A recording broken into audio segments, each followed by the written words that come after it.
I change your bum life. You fight me, it's a celebration. I would beat you. When you sign to fight me, it's a celebration. You ring back home, you ring your wife. Baby, we done it. We're rich, baby. Conor McGregor made us rich. Break out the red panties. Yo, yo, yo, welcome back to the fifth round. As always, your boy, Stephen Moustaris. And man, I'm on a roll right now. It's Sunday morning. You know, usually I wait till like Monday to probably start doing these Tuesdays sometimes even to start talking about like the past fights and everything. But boy, I was buzzing last night. Hell of a fucking card. Clearly already broke down the Poirier fight with Adesanya. Already talked about Zhang Weili's just masterclass against Carlos Esparza. And dude, like this just leaves me the fight of the night. Like everybody was thinking the Michael Chandler Dustin Poirier fight. I think the result, I mean, outside of a choke, I don't think many people saw Chandler or Poirier getting submitted. I didn't because one, DP's the man on the ground, but Michael Chandler's never been submitted. So like, and I mean, maybe he has in his early career, but he hasn't been finished in like 15 years. That's for fucking sure. Like, dude's impressive as hell. And, man, the first round, I think the only things that kind of like shocked me was one, I know Michael Chandler's got the power, but like I didn't think he would rock Dustin Poirier the way that he did. Like Dustin said, man, like if he wasn't throwing looping ones in that first round when I was on the fence, like I would have been out of there most likely if he was throwing straight. So that part I didn't really see coming. Definitely saw like the end of the first round when Poirier knocked down Chandler and broke his nose and shit. Like I kind of saw that coming. That was type of a fight. And then round two, I thought was going to be similar. And kind of after that first round, when Chandler was huffing and puffing so bad because he had a broken nose, like I really was like, oh man, he might come out and try to finish crazy hard here in this first minute. We might see some shit.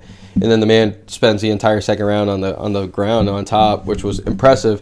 And that's the one thing, if you're a Michael Chandler fan, you're probably sitting there like, what the fuck, dude? Like, out of all the years, man, like and it's worked for him. It really has played out for him. But like out of all the years that he sits there and plays the dangerous game of trying to like kill or be killed, and then he sits there and he finally against Dustin Poirier, probably his top fight he's ever had, decides, second round in this fight after my nose is blown out and shit, I'm finally gonna turn into the disciplined, skilled wrestler that I am from Mizzou, and literally just outworks Dustin every facet of the game. Almost has a choke a couple times there. Had a couple neck cranks that wasn't going to do anything to DP. But then third round, I think he got a little overzealous there with that takedown. Poirier just did it smooth, just got out of there, got the back, got the body triangle.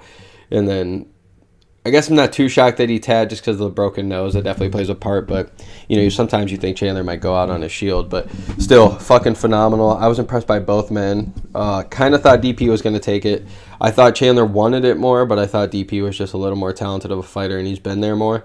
So I was overall impressed. The whole blood scene, I'll probably have a picture up here right now where everybody...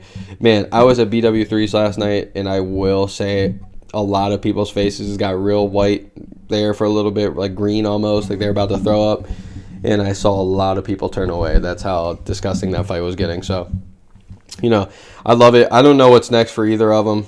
I know this is a big step back for Chandler, even though at least he got fight of the night and there were some moments there. It's like you knew he was supposed to be in there. Like, and that's the last thing you could say about Chandler. Like, there's no way anybody's going to outclass him. He's been in every single fight that he's ever been in. Like, other than his little starching of Pitbull Freire, like, he got his ass knocked out there, but that was a good punch and stuff. But, like, I'm saying, like, everybody that we've ever put up against him, especially in the UFC, it's like, you can tell he's supposed to be there. So, I don't know what's next with Chandler. It's going to be something tough, probably. Wouldn't be shocked at, like, a Beneil Dariush. Even if they want to give Beneil to Dustin, I'd really like that as well. But...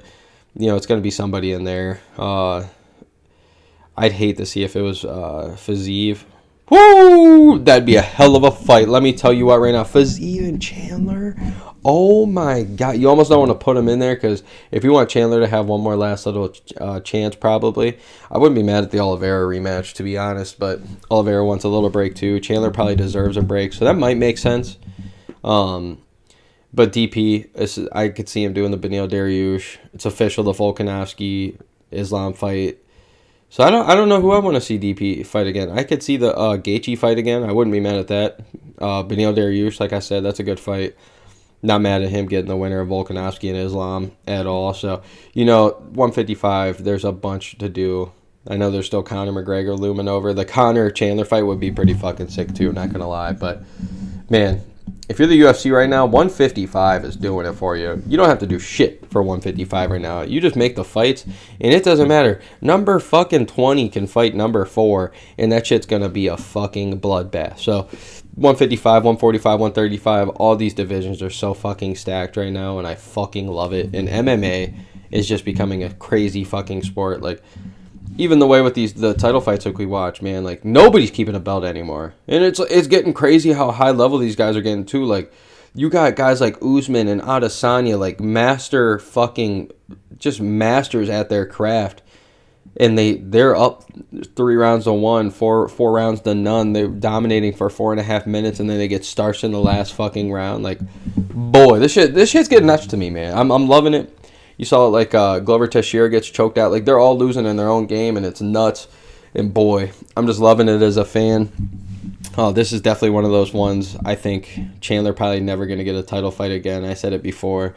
DP saved his title chances, but, like, DP is probably a loss away from probably... And I don't even know. DP might just want the big fights, dude. Like, there's always a chance they re-sign Nate Diaz and they get that fight in. I know Nate had some shit going, so there's many, many fights that you can make. So, as always, the 5th round, Stephen Moustaris, UFC 281 was fucking nuts, baby.